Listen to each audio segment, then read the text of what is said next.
Daar ligt de sterrenpels, de van allemaal. Daar ligt de sterrenpels, de van ons allemaal. Zuster Maria, dat is een non van nog geen 40, maar Varoud de jongste van de hoop. En die zuster Maria die is met de notten van het klooster onderweg, maar op een boef en iets valt ze in pan. Haar naft is op.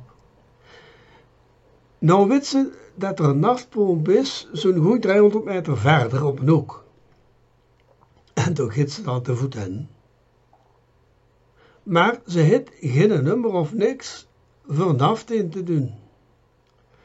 En die van de boom, die deed ook niks, zit die.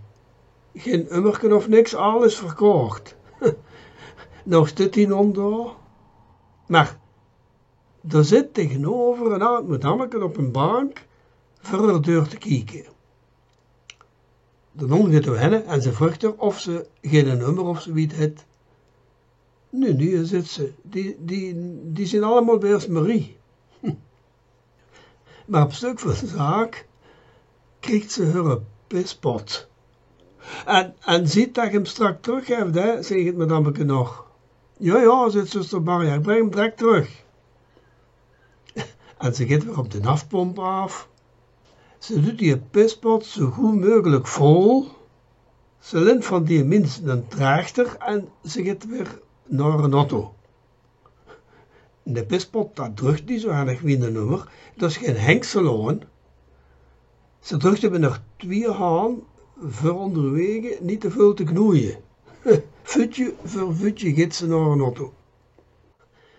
Nou staan daar 2 jong kerels met een Vespa, Ali en Shafik, 2 moslims, die staan op die auto te kijken. En die zien wat die non doet. Shafik en Ali, die kijken elkaar aan.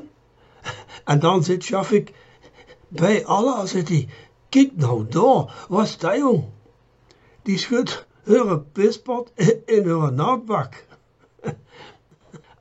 Als die een auto start, dan weer ik op slaag katholiek.